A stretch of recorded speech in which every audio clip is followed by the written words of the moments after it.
Di video ini kita akan mempelajari perpindahan kalor. Nah, terdapat 3 cara perpindahan kalor. Yang pertama adalah konduksi, yang kedua adalah konveksi, yang ketiga adalah radiasi. Nah, di video ini kita akan fokus ke konduksi.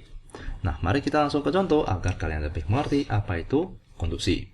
Nah, misalkan kita memiliki sebatang logam, di mana kita akan panaskan logam sebelah kiri logam.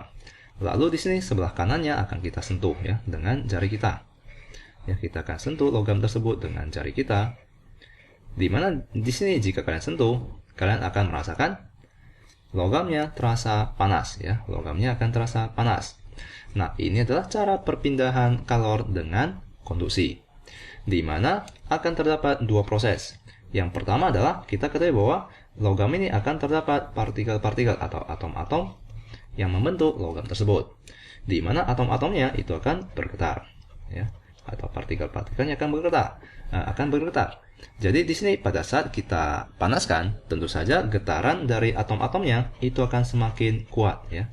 Getaran-getarannya akan semakin kuat, di mana akan menumbuk atom di sebelah kanannya, di mana atom di sebelah kanannya setelah akan memiliki getaran yang kuat akan menumbuk atom sebelah kanannya lagi.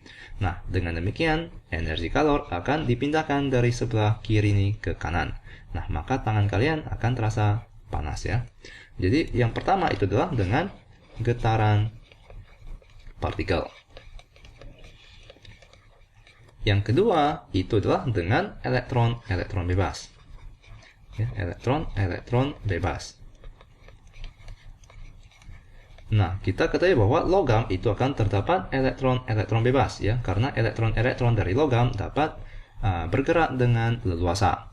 Jadi di sini akan terdapat energi, elektron tersebut akan memiliki energi yang lebih besar. Jadi akan meloncat ke atom yang memiliki energi yang lebih rendah. Di mana setelah memiliki energi yang cukup, maka elektron tersebut akan meloncat lagi. Jadi di sini elektron itu akan membawa energi dari yang berenergi tinggi ke energi rendah. Jadi yang kedua itu adalah dengan elektron bebas. Nah, dengan demikian maka besi atau logam ini dapat menghantarkan kalor dengan sangat cepat ya, karena memiliki elektron bebas. Nah, maka kita dapat simpulkan bahwa konduksi itu merupakan cara perpindahan kalor tanpa disertai perpindahan partikel ya. Jadi partikel-partikel logam tersebut tidaklah berpindah sama sekali ya, hanya akan dapat bergetar pada tempatnya ya. Jadi tanpa disertai perpindahan partikel. Jadi partikel besi di sebelah kiri ini tidak akan berpindah ke sebelah kanan ya. Jadi partikelnya tetap bergetar di sini. Jadi tanpa disertai perpindahan partikel. Itu adalah cara perpindahan kalor dengan konduksi. Nah, lalu berdasarkan kemampuan zat untuk menghantarkan kalor, zat dapat dibagikan menjadi 2 jenis. Yang pertama itu adalah konduktor. Yang kedua itu adalah isolator. Di mana konduktor itu merupakan zat yang dapat menghantarkan kalor dengan mudah. Sebaliknya isolator itu merupakan zat yang tidak dapat menghantarkan kalor dengan mudah ya. Di mana konduktor itu contohnya adalah logam. Isolator contohnya adalah kayu ya. Adalah kayu atau plastik ataupun gas ya. Zat yang berbentuk gas misalnya udara, ataupun zat yang berbentuk cair misalnya air, dan seterusnya. Nah, misalkan mari kita ke contoh ya di sebelah kanan ini, di mana di sini akan terdapat sebuah panci yang dipanaskan. Nah, jika kalian sentuh pegangan ini yang terbuat dari logam, tentu saja tangan kalian akan merasakan pegangan ini sangatlah panas ya, karena di sini kalor dipindahkan dengan cara konduksi ya, karena logam itu merupakan konduktor yang baik ya, dapat menghantarkan kalor dengan cepat ya maupun baik. Nah, maka di sini agar kalian dapat memegang pegangannya, kalian dapat menggunakan isolator. Misalkan kalian bungkus dengan kayu. Nah, dengan demikian maka suhu dari pegangan ini tidak akan tinggi ya, tidak akan tinggi.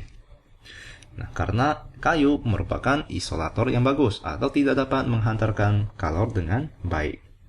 Nah, semoga kalian mengerti. Nah, setelah itu mari kita ke lebih kuantitatif. Ya, kita akan mempelajari laju perpindahan kalor, di mana tentu saja laju perpindahan kalor dengan cara konduksi, ya, di mana itu disebut sebagai laju konduksi kalor.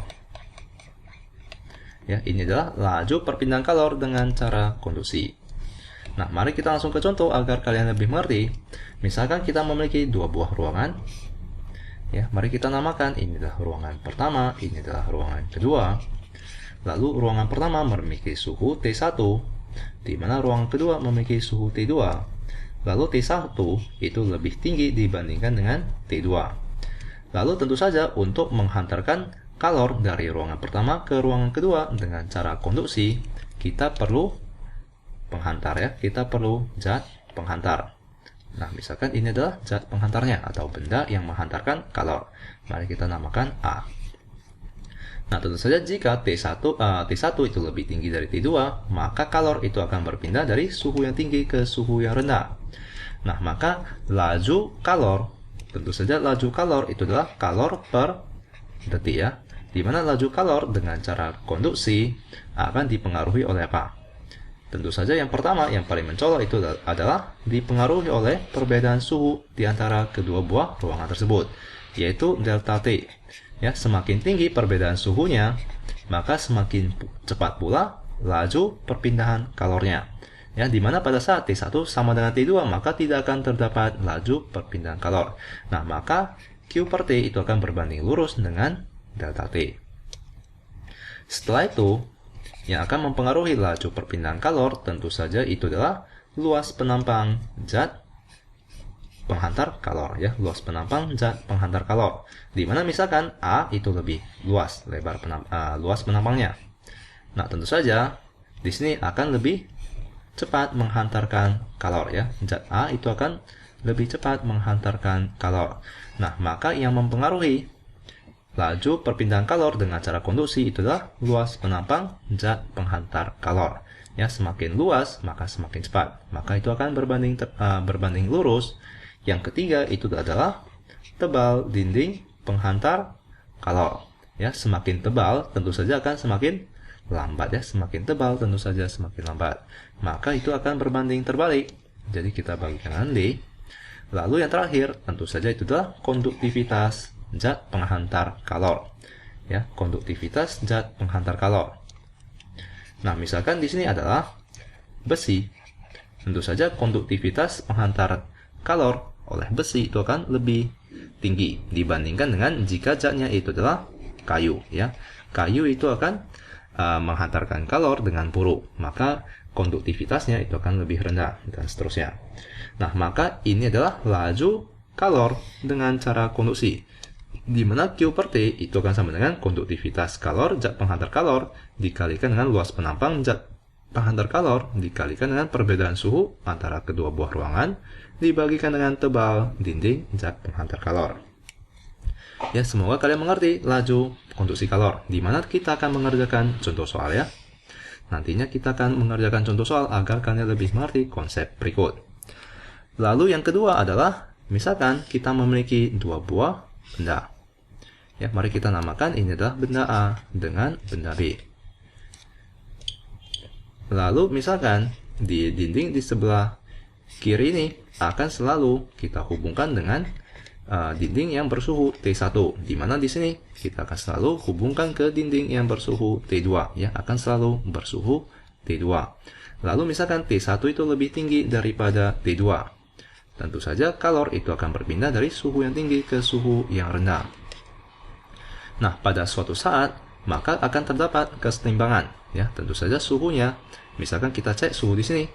Suhu di sini akan selalu konstan, ya. Misalnya kita cek di sini, suhunya akan selalu konstan, ya.